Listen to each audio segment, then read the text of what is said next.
So, yesterday we left off at the wholesome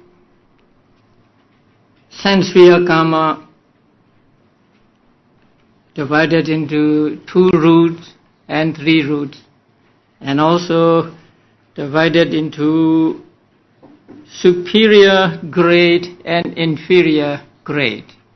So now you know how to do a superior grade 3-root wholesome karma. So 3-root means non-attachment, non-hate, and non-delusion or wisdom. So when an act of merit is accompanied by these 3 roots, then it is called 3-root kusala.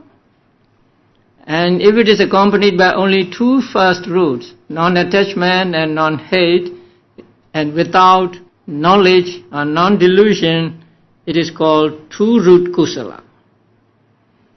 And 3-root kusala can be of superior grade and inferior grade. So superior grade means preceded by and followed by kusala moments. And inferior grade means not preceded by and not followed by kusala moments. So we have 4 kinds of karmas now. 3-root superior, 3-root inferior, 2-root superior, and 2-root inferior. As to the results, there are 3-root results, 2-root results, and no root or rootless results.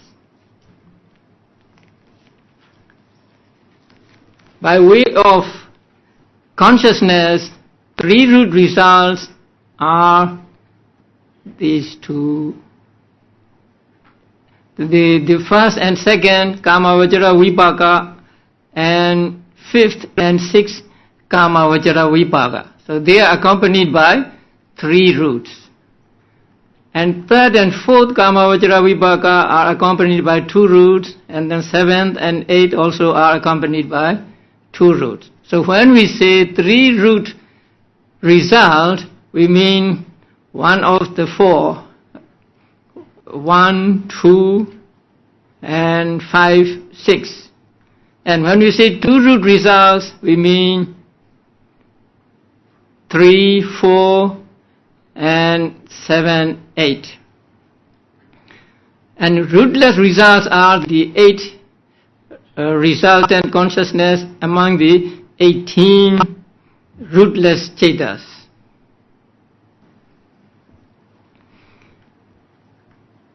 That is with regard to Kamma Vajra Kusala. In the Rupa Vajra, Arupa Vajra, and supramundane, the results are all 3-root results. There are no 2-root results in the Rupa Vajra or Arupa Vajra or the supramundane. So they are all 3-root consciousness accompanied by 3 roots.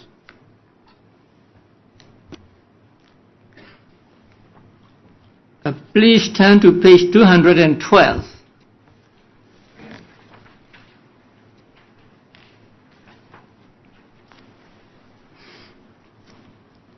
This is a diagram for understanding the passages we just went through. Number 1, 11 unwholesome karma, except restlessness or the last one. So at rebirth, it gives unwholesome resultant investigation accompanied by equanimity, that is one there, in the 4 woeful states. So let us see, the first column is just numbers 1, 2, 3, 4, 5, and the second column is the karmas, and the third column is at rebirth, and 4th column during life, and the 5th column where the results are produced. And then the others are the results that are produced. So the 11 unwholesome karma except restlessness produce a result that is unwholesome result in investigation accompanied by equanimity. That one. In 4 woeful states at rebirth. But during life, all 12 unwholesome karmas give results in both kamavachara and rupavachara. When they give results in kamavachara, they give the 7 unwholesome resultants in the 18 ahituka or rootless chetas. And when they give results in the fine material sphere or rupavachara, only 4, because there are no nose, tongue and body consciousness in Brahmas. So all 12 unwholesome karmas give results, these 4 types of consciousness among the results of unwholesome karma in the 18 ahituka chetas.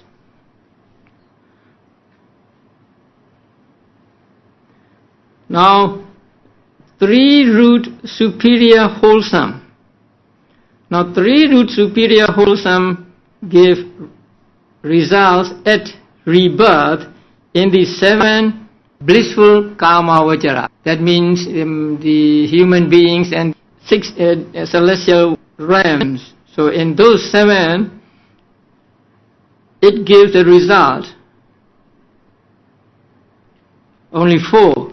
Great resultants associated with knowledge. That means 1, 2, and 5, 6 of the kamavachara vipaka.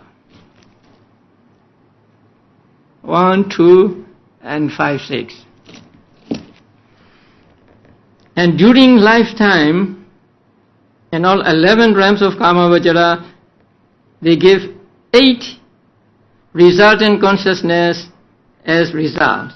So these 8 are, let's say first these from the ahituka and from the kamavachara. So altogether they produce 16 resultant consciousness in 11 kamavachara realms, and in fine material realms only 5. And 8 and 13 you have to strike out. It's a mistake. So instead of 13, please enter 5.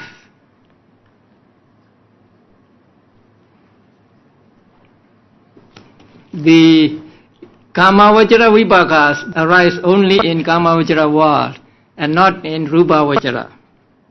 So for fine material sphere, all 15 fine material sphere during life, the 3-root superior wholesome karma produces 5 resultant consciousness. 8 minus 3. Again, nose, tongue and body are missing. So it should read 5 and then blank and 5. Now that is 3-root superior. 3-root inferior and 2-root superior are put together here because they produce the same results.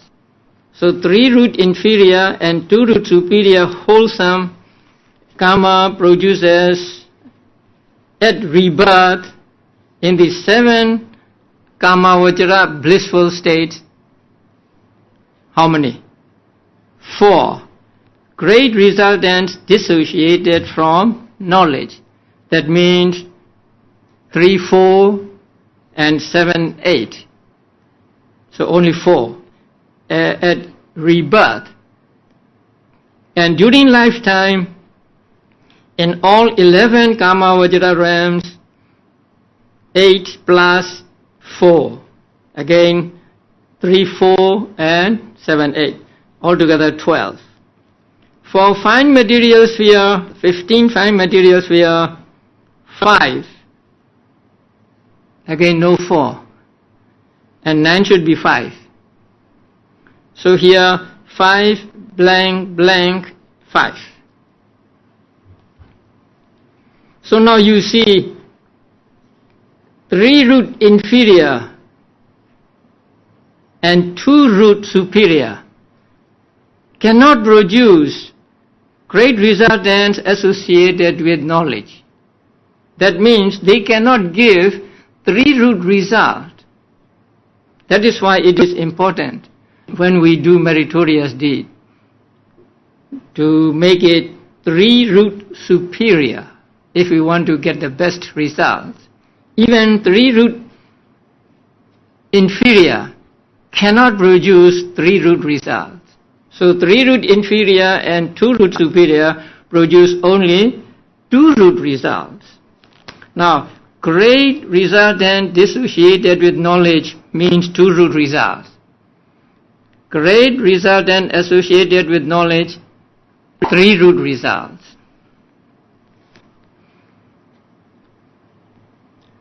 And then 2 root inferior. So 2 root inferior at rebirth to human and gods, Chatu Maharajika realm only. So in these 2 realms, they produce only 1 at rebirth, and that is wholesome resultant investigation accompanied by equanimity. This one. And in all 11 Kamma Vajra realms, during life, they produce all 8 ahituka results. So they cannot produce even 2 root results. Because they are 2 root inferior, they have no power to produce 2 root results. So there are only rootless results for them. And for fine material sphere, again, only 5.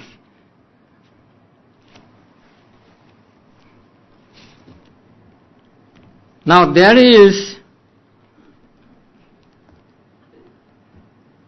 an opinion said to be belonging to some teachers.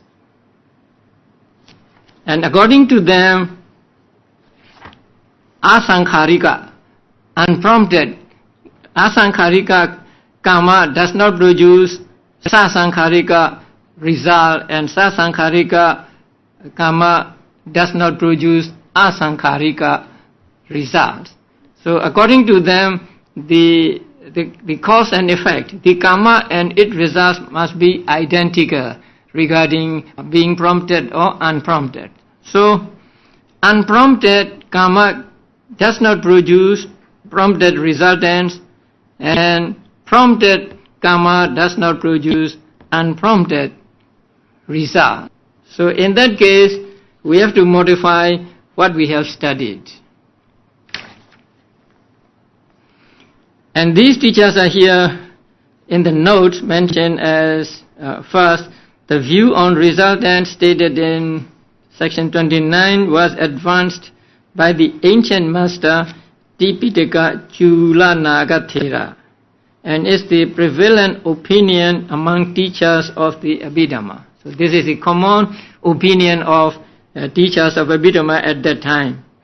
And the Chulanaga Thera was a famous Abhidhamma teacher at that time. In section 30, the author states an alternative view held by the teachers of the school of Mahadhammarakkhita Thera, an Abhidhamma master at the ancient Moravabi monastery in Sri Lanka. So according to that scholar, the unprompted Kamma does not produce prompted resultants and so on. Because his opinion was that the image of your face on the mirror must be exactly the same as your face. So they must produce the exact equivalent or express image of themselves. And so asankhara, unprompted karma produces unprompted, and prompted karma produces prompted results. So their opinion is given in table 5.5 on page 216. So first superior and first inferior two, they are unprompted. And then second superior and second inferior, they are prompted. So two are unprompted and the next two are prompted. The same with third superior and third inferior are unprompted. Fourth superior and fourth inferior are prompted. Five superior and five inferior are unprompted, and six superior and inferior are prompted. Seven superior and inferior are unprompted, and eight superior and inferior are prompted. So first superior gives a rebirth resultant as three roots. And during life, rootless resultants all eight, and with roots, that is according to general view 1 to 8, and according to alternative view 1, 3, 5, 7 only. Because 1 is unprompted, 3 unprompted, 5 unprompted, and 7 unprompted. So according to the general view, the result would be all 1 to 8. But according to alternative view, they are 1, 3, 5, and 7. And for the first inferior, that is 3-root inferior karma actually. But it gives rebirth resultants as 2 roots. It cannot give 3 roots. And then during life, all 8. And because it does not give 3 root, according to general view, they are 3, 4, 7, and 8. According to alternative view, they are just 3 and 7. So second Cheda, when it is superior, it gives results as 3 roots. And then during life, all 8 rootless resultant consciousness, and then karma vajra result also 1 to 8. And then since they are prompted, then according to alternative view, 2, 4, 6, and 8. And that second Cheda, which is inferior, give only 2 root results as a rebirth. And during life, all 8 rootless resultants, and according to general view, Kamma vajra sobhana vipaka 3, 4, 7, and 8. And according to alternative view, only 4 and 8 are prompted. And then the third Cheda, when it is superior and unprompted, because it is 2-root superior karma. So at rebirth, it gives only 2-root resultant. And then during life, all 8 rootless resultants, and then the Kamma vajra sobhana resultants, according to general view, again 3, 4, 7, 8. And according to alternative view, only 3 and 7, because they must be unprompted. And then the third inferior, it is 2-root inferior karma. So it gives only rootless result. Rootless result means just 1. This one. And then during lifetime give all 8 rootless resultants, but no Kamavajara Sobhana resultants, according to general view and also according to alternative view. And then the fourth Jeta. Fourth Jeta is two root, right? So two roots superior, and it is prompted. Since it is two root superior, it gives two root result at rebirth, and during lifetime all 8 rootless resultants. As to the Kamavajara, it gives 3, 4, 7 and 8, which are prompted, and let me say 3, 4, 7, 8.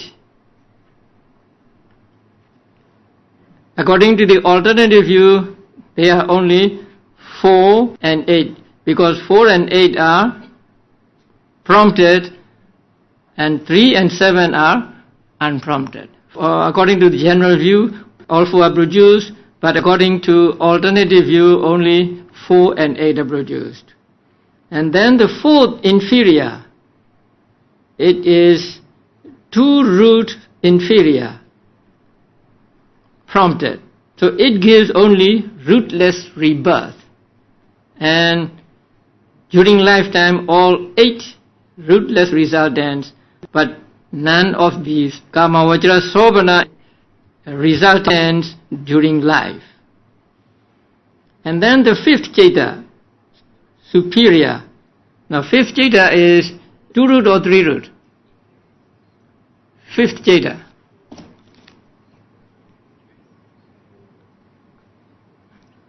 Two root or 3 root?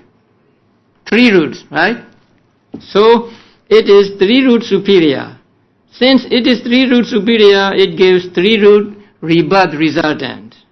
And then all 8 rootless resultants, and also 1 to 8 Kamavajara Sobhana resultants according to general view, and 1, 3, 5, 7 of the Kamavajara Sobhana resultants according to alternative view.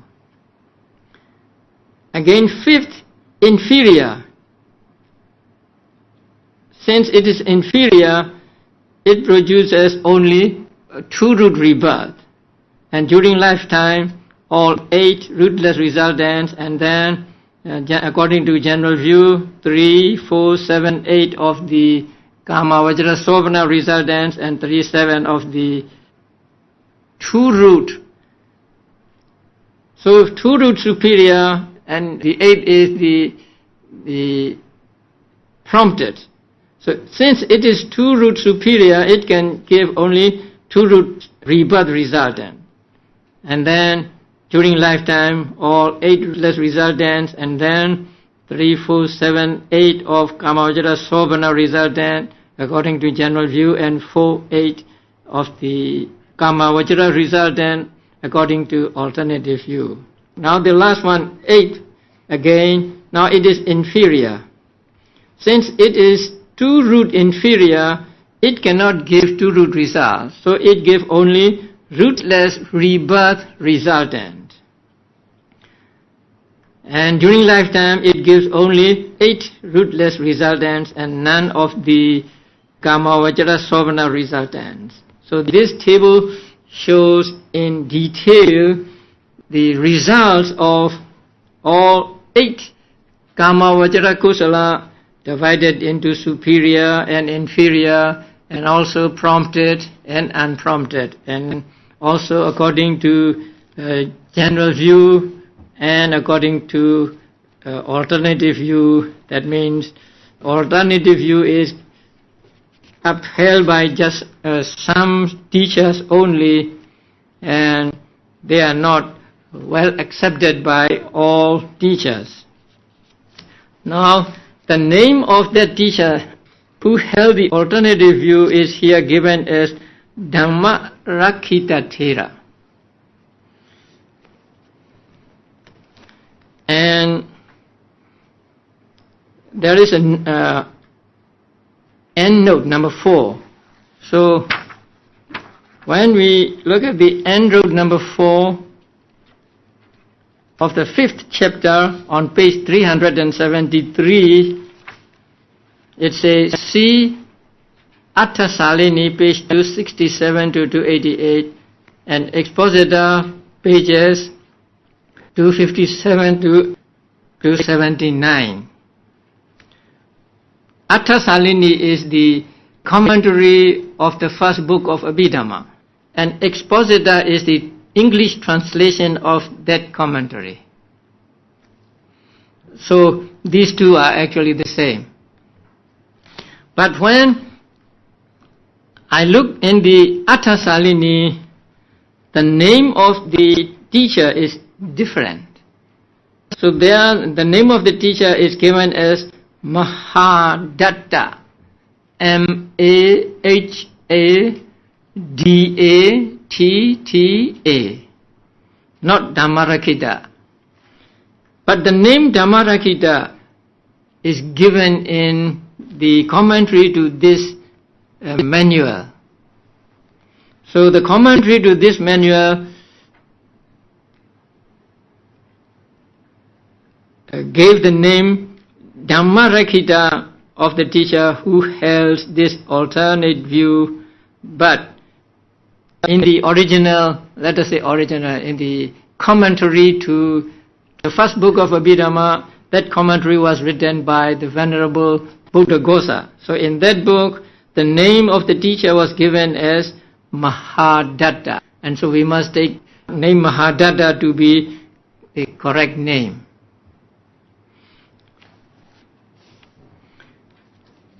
So this is the akusala, Kamma Vajra Kusala, Kamma, and the results they give both at rebirth and during life. Now we come to the results of fine material sphere, Rupa Vajra Kusala. Now Rupa Vajra Kusala are 5, and they are first jhana, second jhana, third jhana, fourth jhana, fifth jhana, wholesome chetas. So first jhana, second jhana, third jhana, fourth jhana, fifth jhana, wholesome chetas.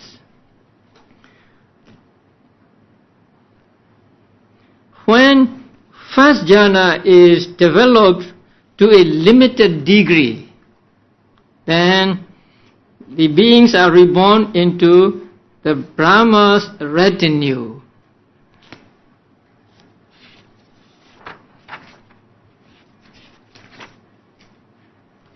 Okay, you go back to page 213. Now first jhana developed to a limited degree.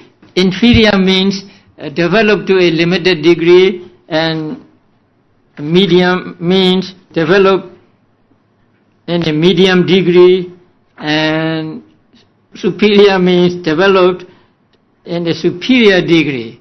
So the first jhana can be developed into 3 levels, say inferior or limited degree or medium degree and superior degree.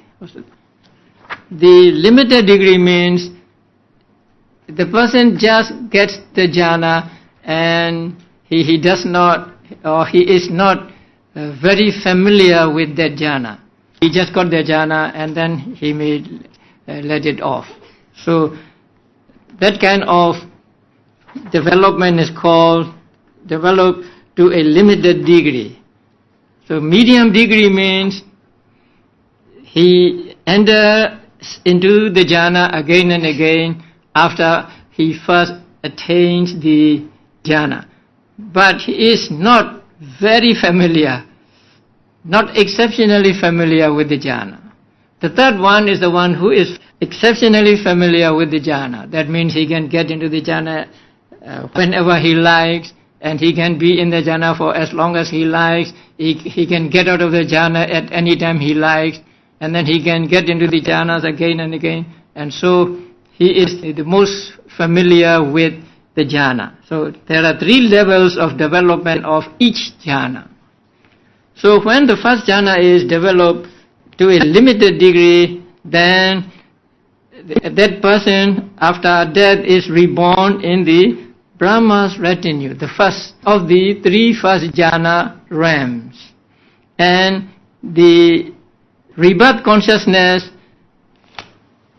that arises there is first jhana resultant. And when it is developed to a medium degree, he is reborn in Brahma's ministers, the second of the three first jhana realms. But the resultant consciousness is the same, first jhana resultant.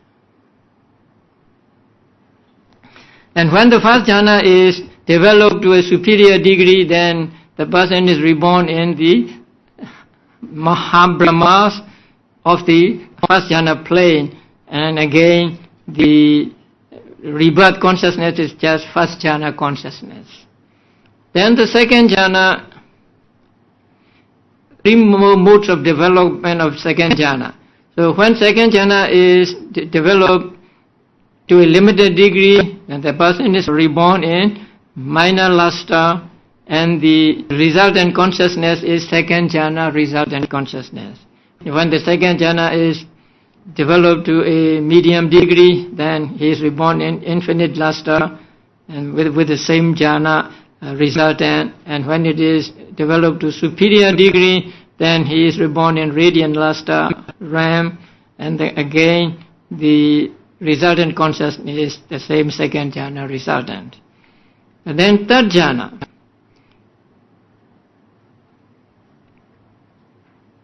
When it is developed to a limited degree, then the person is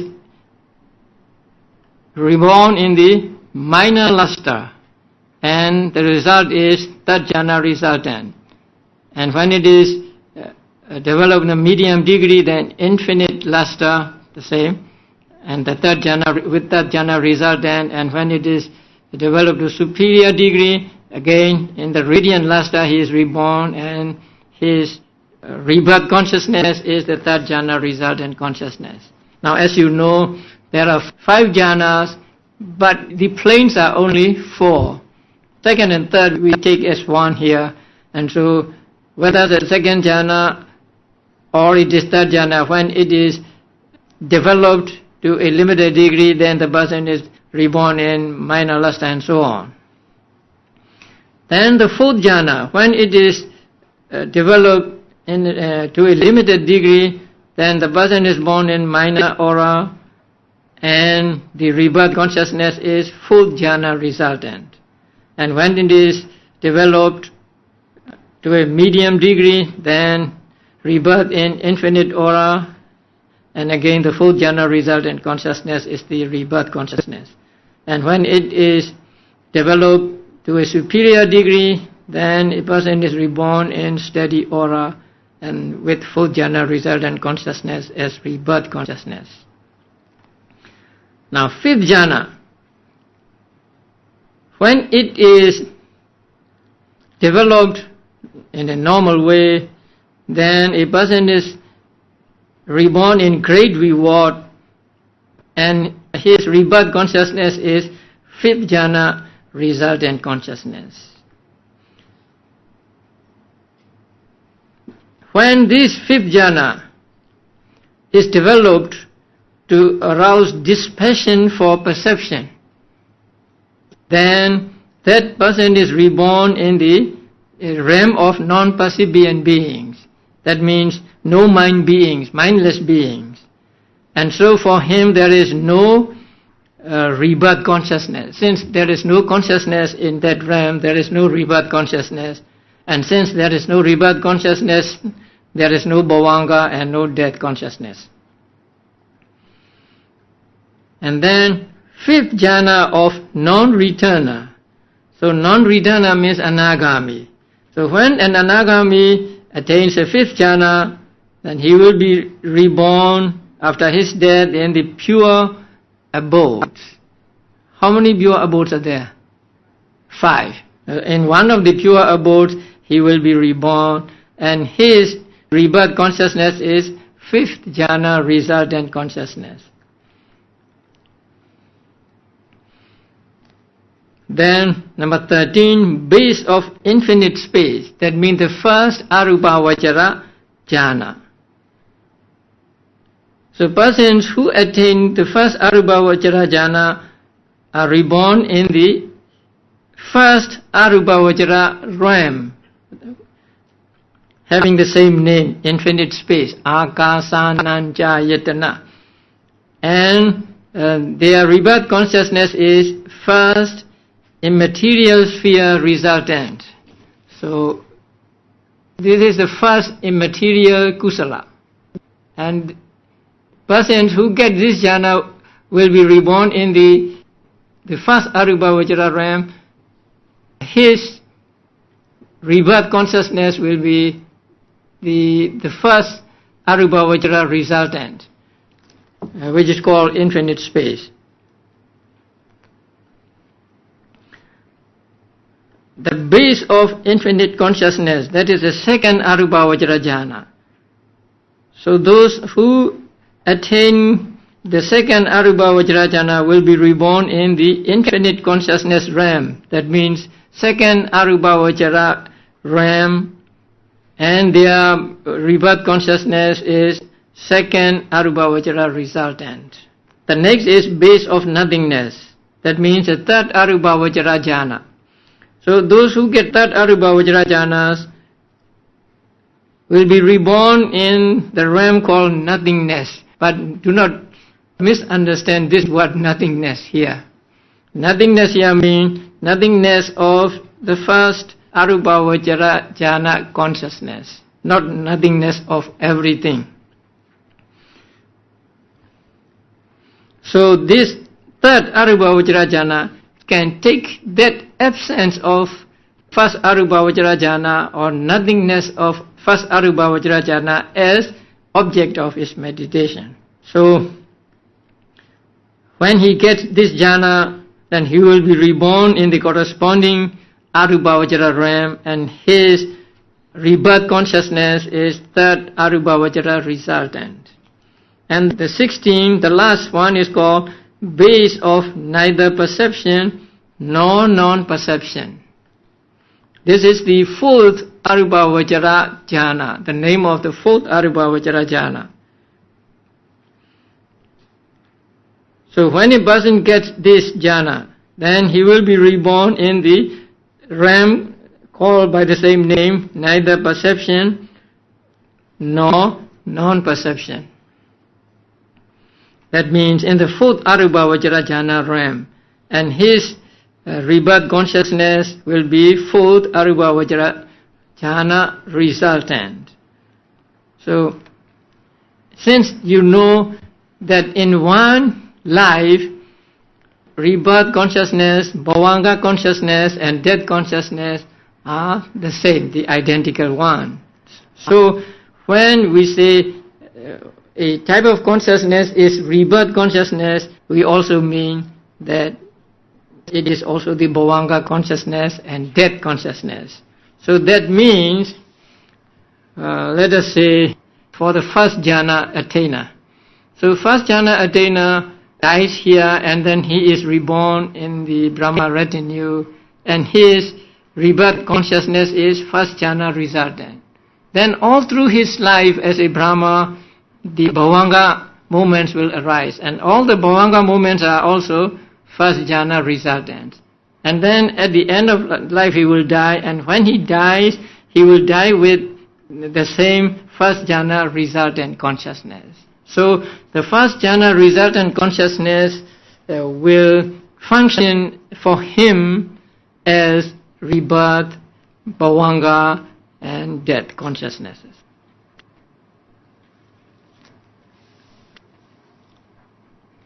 So the Mahagata Kusala, you know the Mahagata, right? Is there Mahagata there? Yeah. So Mahagata means Rupavachara and Arupavachara. So the conclusion in the manual says, thus sublime merit, that means Mahagata Kusala, determined according to planes, produces similar results, both at rebirth linking and in the course of existence.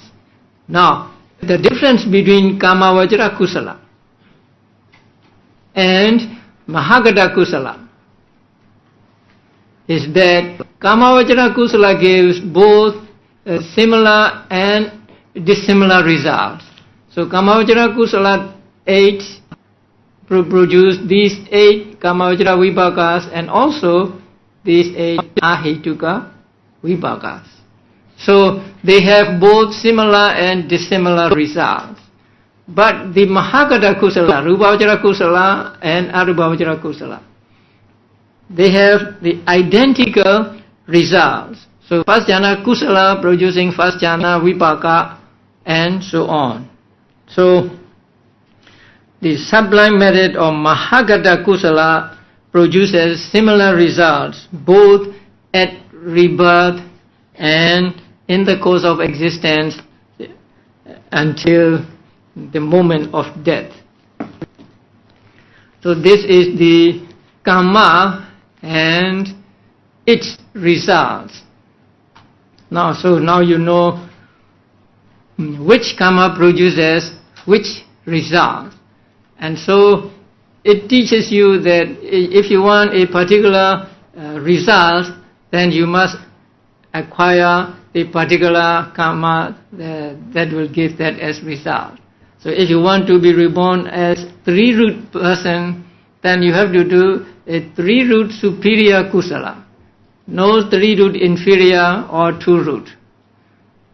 That is why it is important that whenever we do merit, we must do it with seriousness. And we must think about the law of Kamma, and also we must see to it that it is preceded by and followed by Kusala movements. So when we take care of that, then we can be sure that we will be reborn as 3-root beings in our future lives. Whatever merit you do, you should do with this in mind. You should do it with seriousness and with understanding of the Kamma and its results and so on. So when you do it this way, even a small act of merit can give you abundant results. It is said in the books that just by offering a single flower to the Buddha, one will not be reborn in woeful states for millions of lives. So that is possible because when you offer a flower, it takes some time. As you know, in 1 second there can be billions of thought movements, and so there are billions of chetanas or billions of volitions arising, and these volitions each give the rebirth results. And so we can accept that just by offering a flower to the Buddha, the abundant results can be produced. So in order to make our Kusala productive of abundant results, productive of high-class results, then we need to do the Kusala to become a high-class Kusala. So high-class Kusala means 3-root superior. So no 3-root inferior, no 2-root, just 3-root superior. So please keep it in mind, and whenever you do merit, try to make it a 3-root superior. I think from now on, your way of doing merit will change. You will not do merit carelessly or superficially. So whatever you do with seriousness and try to make it 3-root superior. So that is for Kamma Vajra. Okay, now we come to the last moments of our lives. The process of death and rebirth.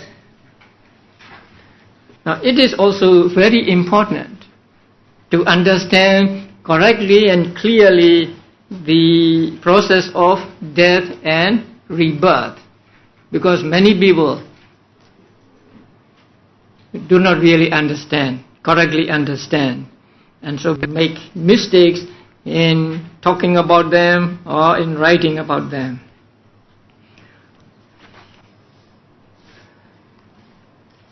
First, the manual gives us 4 modes of death. 4 kinds of death, let us go. So on page 220 you will find that. That is through the expiration of the lifespan. Death through the expiration of lifespan. And 2 is death through the expiration of the productive karmic force. And number 3 is death through the simultaneous expiration of both lifespan and karmic force. And then number 4 is death through the intervention of a destructive karma. So there are 4 kinds of death mentioned in this manual. Now, what is death?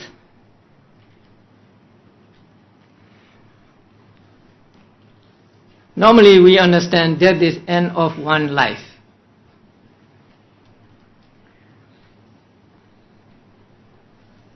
We have what is called life faculty. There are 2 kinds of life faculty, mental and physical. So both are working in our body and mind when we are alive.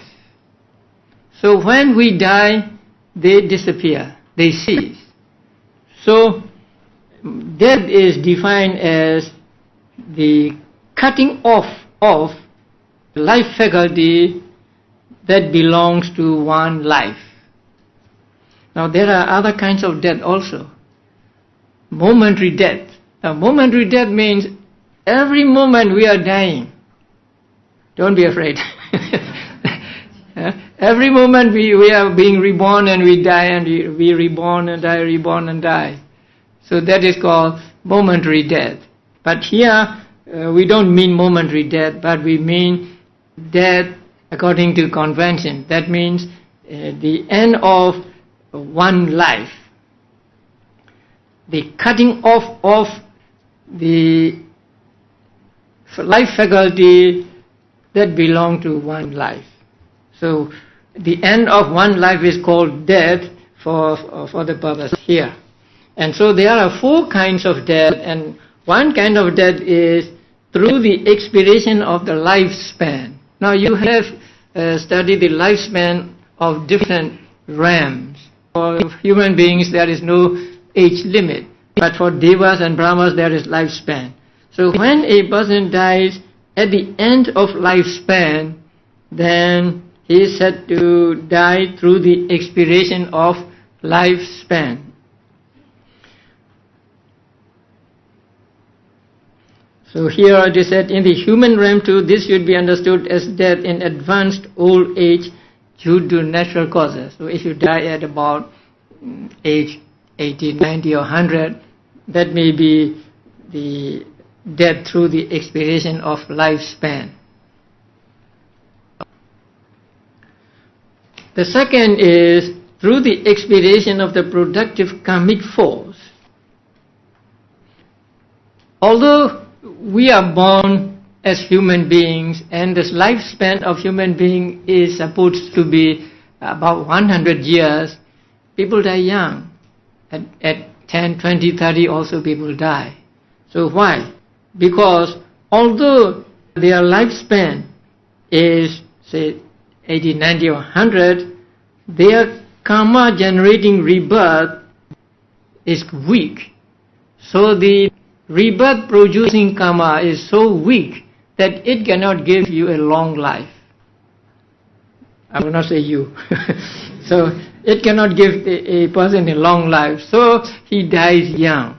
So when a person he dies young at the age of 20, 30, 40, then we say he dies through the expiration of productive karmic force. His karma is exhausted, so his karma no longer maintains his life, so he dies. And the third one is through the expiration of both lifespan and karmic force. So that means a person dies at age 90, 100, and his karma is also able to give him a life of just that length. So when a person dies in that way, he is said to die through the expiration of both lifespan and karmic force. Now there is one more mode of death, and that is through the intervention of a destructive karma, through accident. This is a term for the death that occurs when a powerful destructive karma cuts off the force of the rebirth generating karma even before the expiration of lifespan. So some people die before the expiration of lifespan, some sudden death. So they are said to die through the intervention of a destructive karma.